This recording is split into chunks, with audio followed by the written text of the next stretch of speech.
고린도전서 6장 1절부터 10절 말씀입니다. 고린도전서를 쭉 살펴보고 있습니다. 어느덧 6장에 이르렀습니다. 6장의 중심 테마는 하나님 나라의 유업을 받는 자와 받지 못하는 자. 오늘 말씀을 통해서 확인하게 되고 마음에 새겨야 될 줄 믿습니다. 고린도 교회에 나타난 여러 문제점 가운데 분쟁이 있었고 음행이 있었습니다.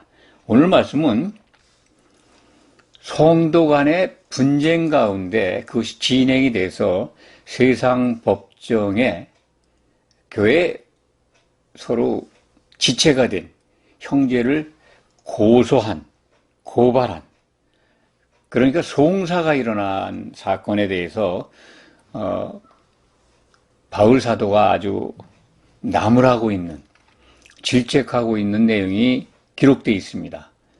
형제 간의 다툼, 언쟁 같은 건 있을 수 있습니다만 세상 법정에 고발한다는 것, 이런 부분은 오늘 말씀을 통해서 참 우리가 예수님이 가장 원하시는 게 뭔지를 잊어버리고 신앙생활하는 그러한 믿음의 현장에서 나타날 수 있는 것이라고 우리는 생각할 수 있습니다. 오늘날 이 시대에 특히 한국교회에 형제 간의 송사 또는 교회에 나눠져 있는 세력 간의 분쟁, 전임 목사님들로 중심으로 해서 이루어지는 어떤 또 현직 목사님을 중심으로 이루어진 또 어떤 분파, 서로 간에 송사를 벌입니다. 싸우는 내용들이 언론을 통해서도 많이 볼 수 있고 기독교 안에 알게 모르게 다 소문나 있는 것들 참으로 많습니다. 다투고 있는 것, 분쟁하고 있는 것, 성장하기 위해서 서로 고민하고 그럴 때 나타날 수도 있습니다만 아예 본격적으로 소송을 걸어서 손해배상 청구를 한다든지 재산 분할 청구를 한다든지 상대방의 잘못을 지적하고 또 자기들이 옳다 하는 것을 내세우기 위해서 세상 법정으로 가는 그런 사례가 너무 많습니다. 그게 성경적일까요? 오늘 말씀을 보면 어떻게 성도들 간의 교회 안에서 고발을 하느냐. 6절에 보면은 형제가 형제와 더불어 고발할 뿐더러 믿지 않은 자들 앞에 하느냐. 세상 법정에 가져갔다는 거죠. 지금 이런 경우가 이제 이 시대 교회에 적은 게 아니라 아주 많이 발생하고 있습니다. 참 안타까운 현상인데 오늘 말씀을 보면은 차라리 손해보고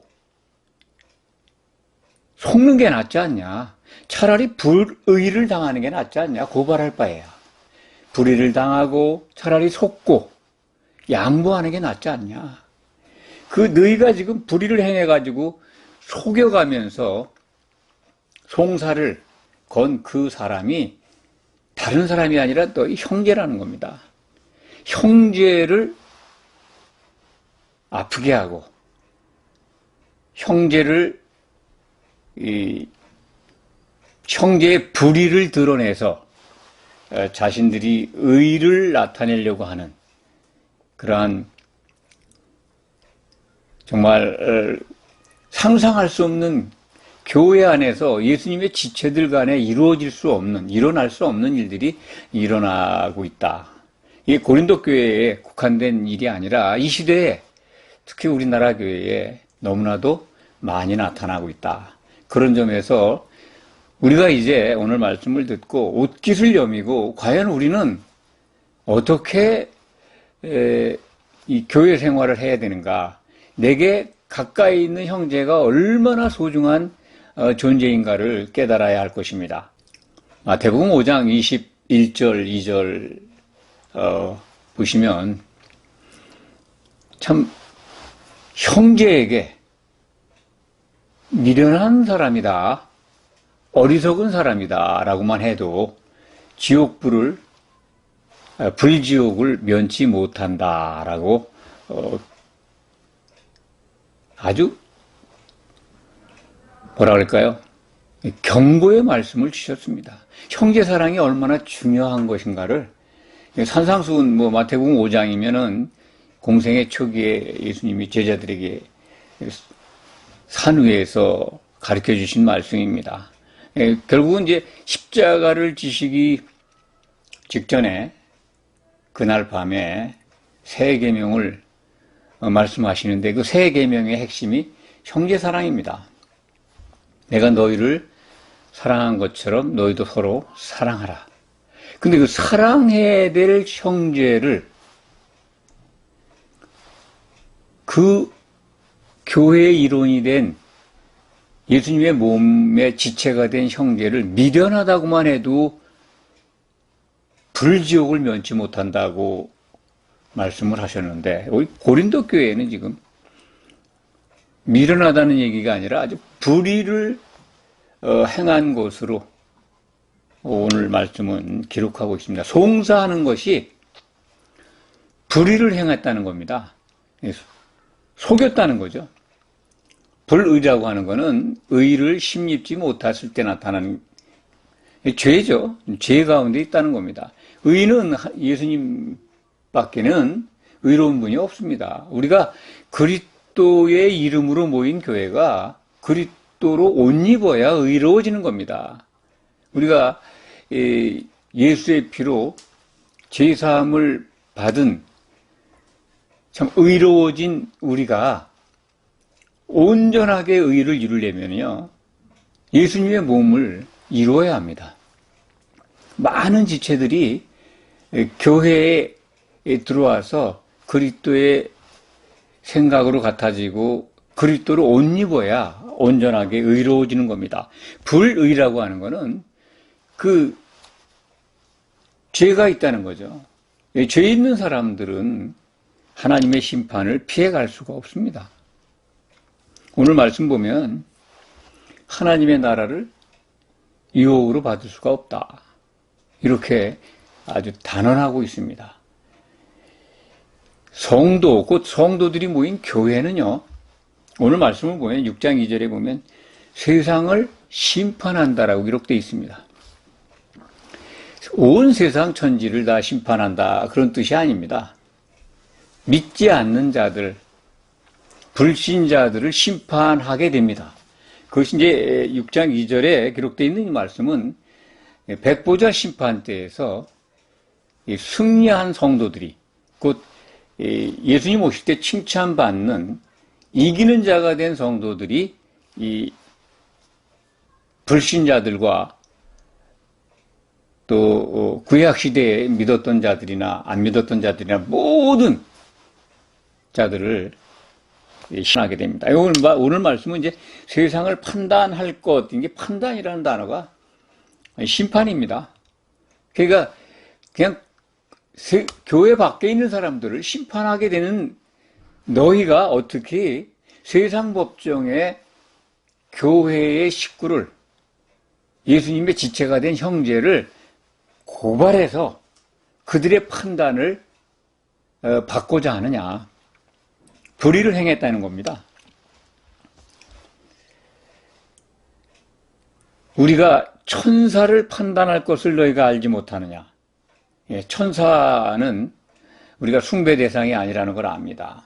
천사들은 구원받을 상속자들을 위해서 보냄을 받은 자들입니다. 눈에 보이지 않게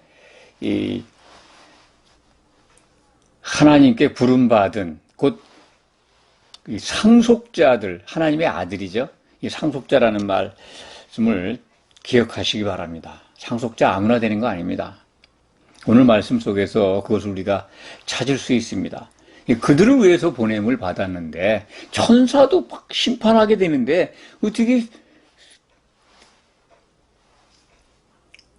형제를 갖다 세상 법정에다가 송사하느냐. 그렇게 이 교회 일에 대해서, 형제간의 일에 대해서 판단할 사람이 없느냐? 이 세상 법정에 세웠다는 것은 4절 보면 너희가 세상 사건이 있을 때에 교회에서 경히 여김을 받는 자들을 세우느냐? 참 말이 번역이 좀 어렵습니다. 어눌하죠. 우리가 볼 땐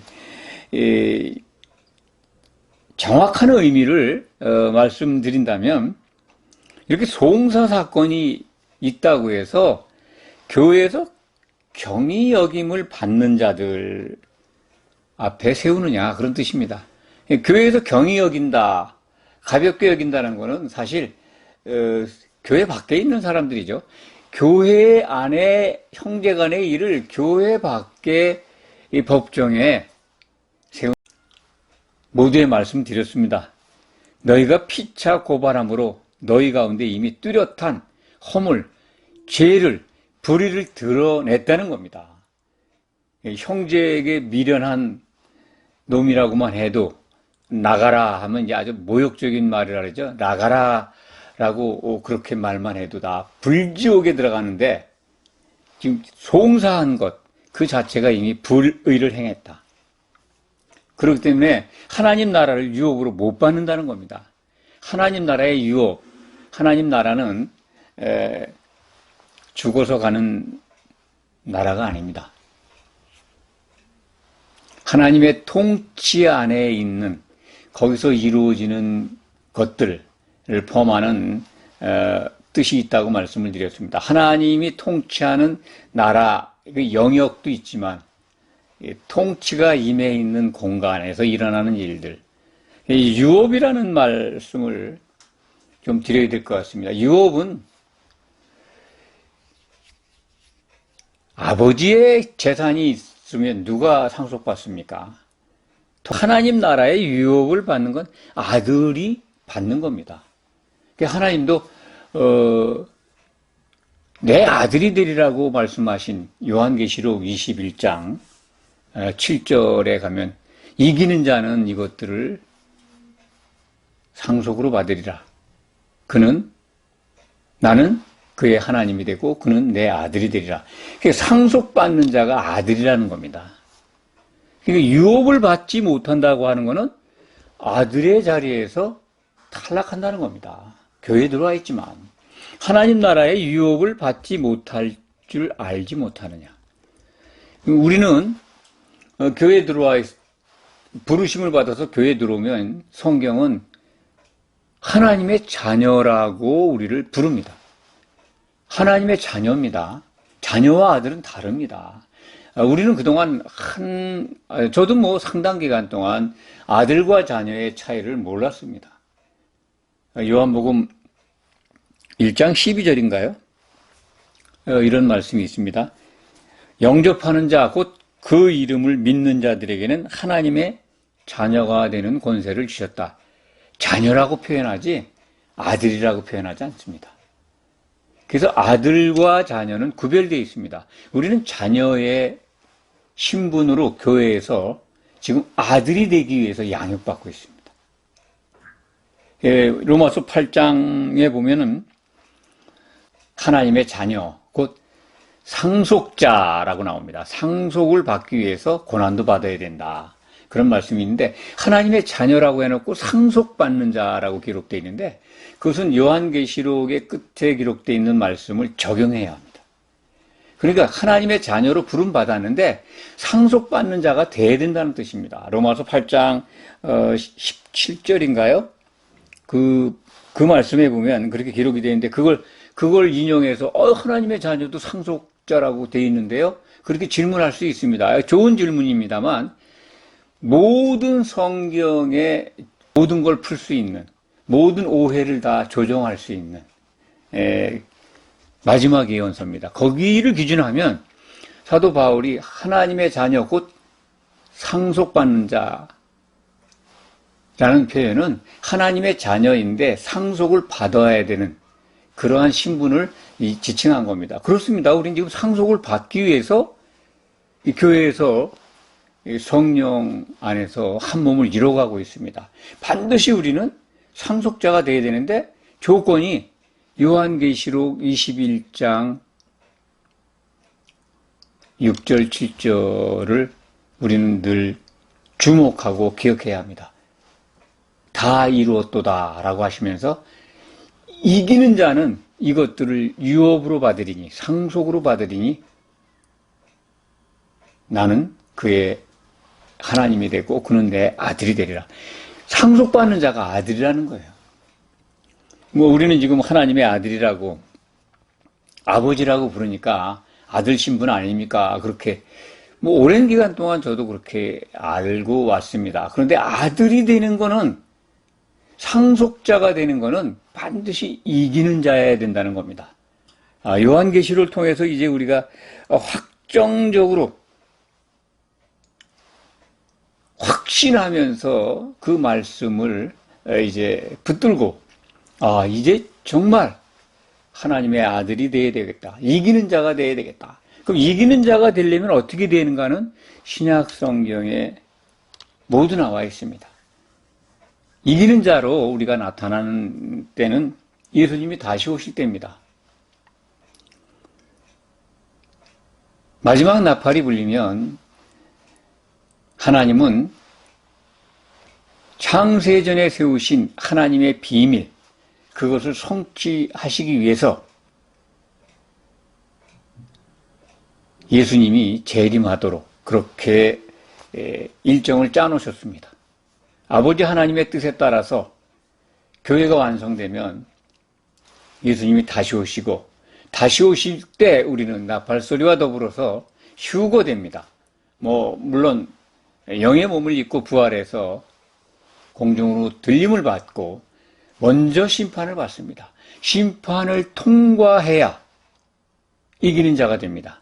이기는 자가 되면 오늘 말씀에 기록된 대로 하나님 나라, 하나님 통치 영역 안에서 준비된 모든 유업을 받게 됩니다. 그 유업이 뭐겠습니까?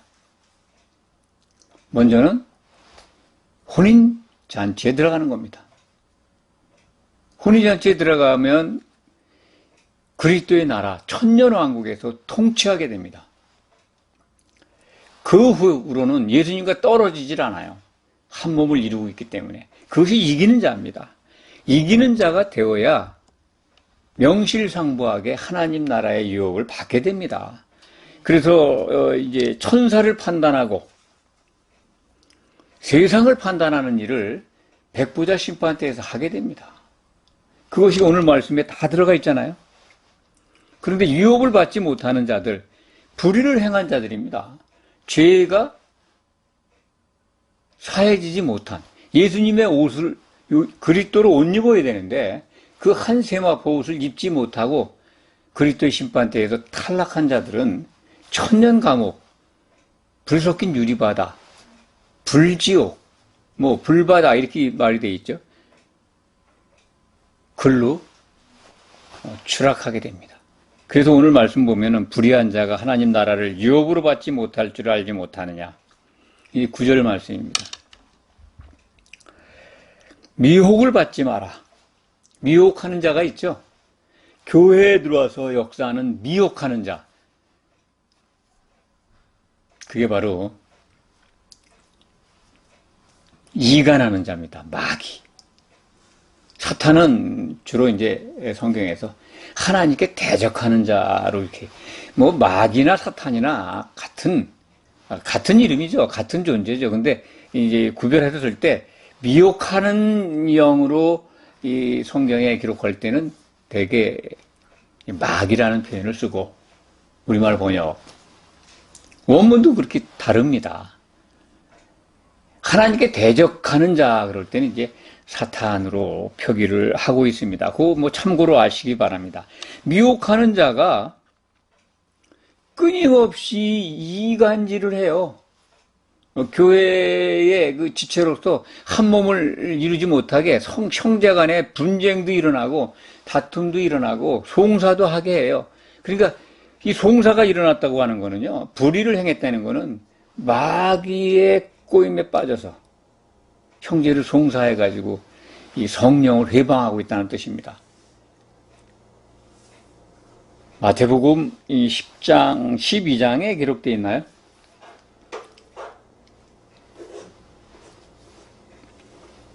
성령 회방죄, 성령 거역죄, 모독죄. 오는 세상에서 사함을 못 받는다. 이 세상에서도 사함을 못 받지만 그건 왜 그렇습니까?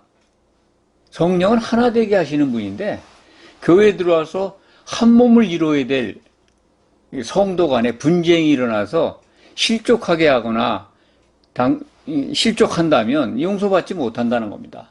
성령 회방죄죠, 통틀어서. 그렇기 때문에 예수님은 그것을 경고하셨습니다. 사람이 말로 인자를 거역하면 사심을 얻지만 말로 성령을 거역하면 용서받지 못한다는 겁니다. 그러니까 여기에 보면은 미혹을 받지 마라. 이 마귀의 꼬임에 빠져가지고 음행하는 자, 뭐 다 똑같습니다. 음행하는 자, 곧 우상숭배하는 자, 간음하는 자, 탐색하는 자, 남색하는 자, 도적, 탐욕, 모욕, 속여 빼앗는 자. 이게 속이는 거예요. 거짓말. 거짓의 아비에 미혹당해가지고 형제간에 서로 속이고 불의를 행했다는 겁니다. 하나님 나라를 유혹으로 받지 못한다는 겁니다. 하나님의 나라의 유혹받는 것을 미리 말씀을 드렸습니다. 이기는 자 외에는 받을 수가 없습니다. 하나님의 아들이 되어야 합니다. 하나님의 아들과 하나님의 자녀, 이 신분에 대해서 상당히 참 납득이 안 가고 불편해 하실 분들도 있을 줄 믿습니다. 왜냐하면 오랜 기간 동안 한국 기독교와 세계의 기독교 강단은 그것을 구분해서 가르쳐 오지 못했습니다. 그런 곳이 있었을 겁니다. 그런데 우리가 이제 접하지 못했는데, 요한계시록 마지막 예언서를 기준하면은 상속받는 자는 이기는 자고 하나님의 아들입니다. 그렇기 때문에 아들이 돼야 합니다. 그것을 정확하게 그것이 이루어지는 때는 그리스도의 심판 때입니다. 이기는 자만 하나님의 아들이 되고 그 아들이 상속자가 됩니다. 오늘 말씀은 매우 중요합니다. 교회 작은 성도 간에 서로 작은 거 가지고 분쟁을 하고 송사를 한다면 오늘 말씀을 적용해 보시기 바랍니다. 만약에 예수님의 지체로서 예수의 이름을 부르면서 교회에 들어온 정말 참된 형제가 실족하게 하거나 그 형제가 실족하거나 그러면 불의를 향해서 심판을 받게 됩니다. 추락하게 됩니다. 하나님 나라의 유업을 받을 수가 없습니다. 이 말씀을 이 시대에 우리 교회에 적용하시기 바랍니다. 다른 사람들 이야기가 아닙니다. 형제를 해하려도 비판해도 실족하게 해도 그리스도의 심판대에서 칭찬받지 못합니다. 벌 받습니다. 그 벌은 정말 끔찍합니다. 불지옥으로 추방당합니다. 천년 감옥에 떨어져서 어떻게 될지 모릅니다. 그 운명이.